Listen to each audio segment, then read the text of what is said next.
am I feeling postpartum? Good.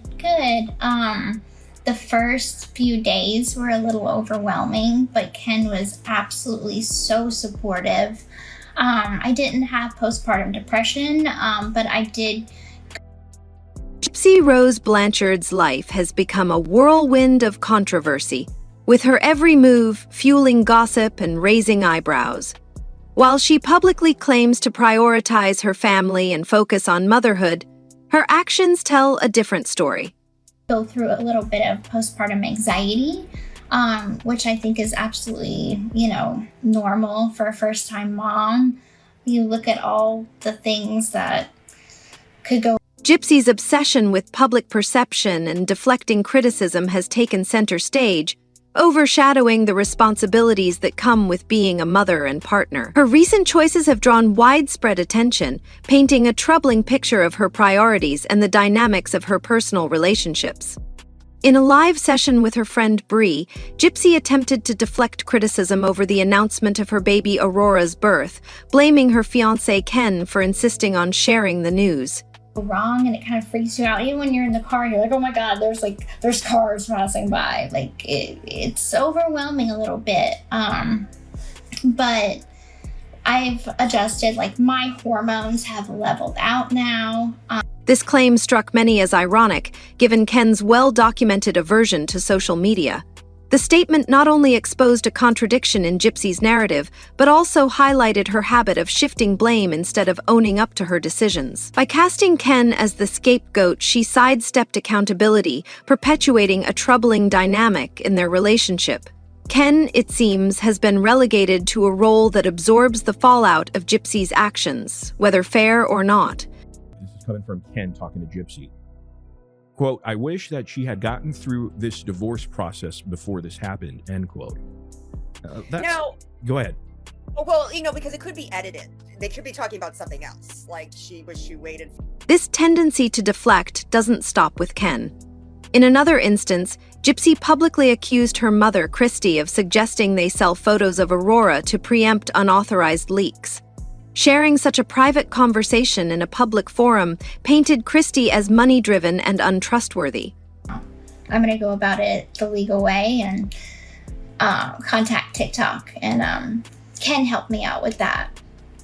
Because there's several email addresses that you could email TikTok, but they don't These allegations, which served no constructive purpose, appeared calculated to garner public sympathy for Gypsy while justifying any future decisions involving her child's image. The move left many questioning Gypsy's motives, as it seemed more about controlling her narrative than addressing meaningful issues or preserving family bonds.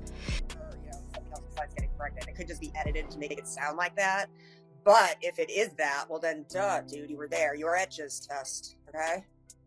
Yeah, I can't imagine it being an actual pregnancy. That makes no damn sense because it takes two people to get pregnant. And you can't just get pregnant on your own.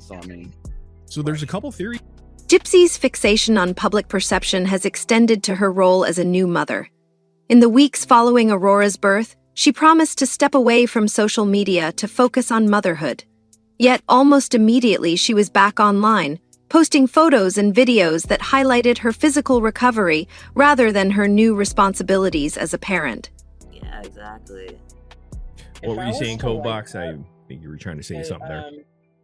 If I was to wake up with Gypsy next to me, I wouldn't need to watch a horror movie ever again. That's all I would need to see. With her making that face in the promo with the chins. Oh my God, yeah, it's so bad. Her captions seemed crafted to invite compliments, emphasizing her post-delivery appearance over her experiences as a mother. This unnecessary display came across as an attempt to shift the conversation to her looks rather than her role as a caregiver, further fueling criticism. When his quote is saying, I wish that, actually he says, I wish you, he's talking to Gypsy here, I wish you had gotten through the divorce process before this happened, before you got pregnant. That's one line, but it says a hell of a lot. I'm kind of curious as to what came before that and after to get more context.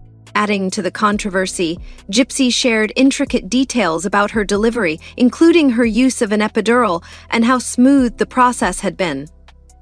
controversy about her her postpartum picture? You seen that on TikTok? I've seen nothing the last few days. Okay, well, apparently somebody did some research and it looks pretty legit to me. Her postpartum body, you know, a week after. Oh, yes. Okay, yeah, I do have that video lined up. Yep. Instead of connecting with her audience about the realities of motherhood or celebrating her baby's arrival, these posts seemed like a defensive move to combat circulating rumors about her birth experience. The focus on controlling her image rather than embracing her new role as a mother painted a picture of someone more invested in public validation than in nurturing her child. May I ask, have I missed anything? Like, what is justice for Aurora? What's that about? That I don't know. Some people were saying that, but I get it. I understand why people would want justice. Oh my! You have a Katie Joy. You have a Katie Joy emoji now. Yeah. GYPSY's manipulative tendencies have also come to light in her handling of criticism.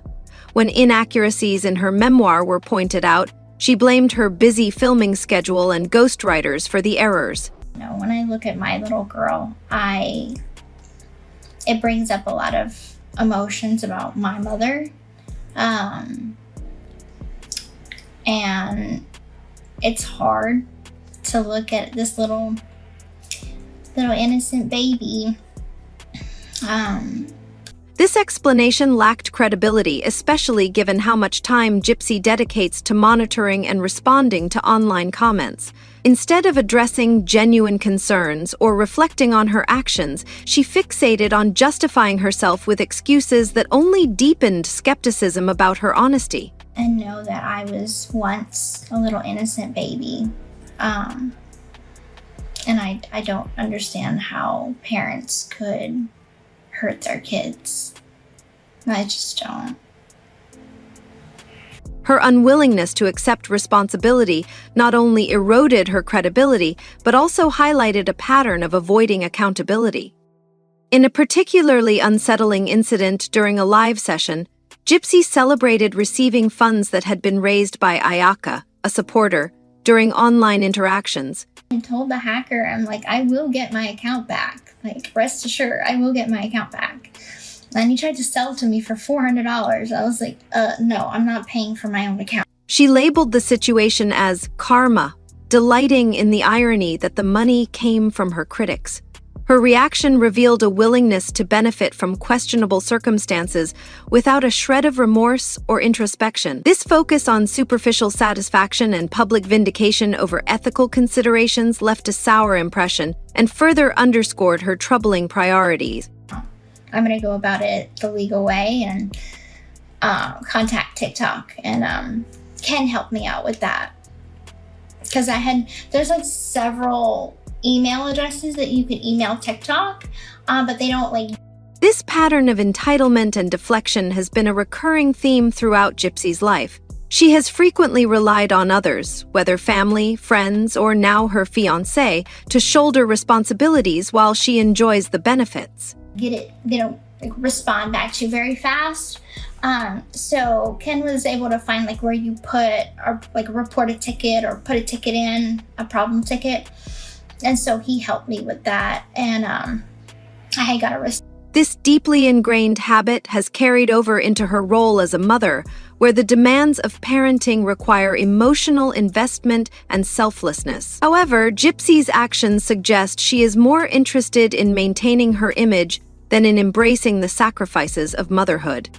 GYPSY's inability to accept criticism is another recurring theme in her life. Response back from them saying, if you give us the email that was attached when you created the account and all this kind of stuff. And thankfully I knew all that because I'm the owner of the account.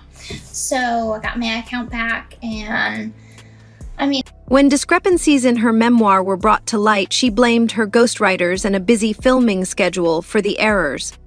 This excuse rang hollow, especially given the considerable time she spends monitoring and responding to online comments. Instead of using this energy to address valid concerns or reflect on her mistakes, GYPSY seems determined to justify herself through elaborate excuses that only undermine her credibility.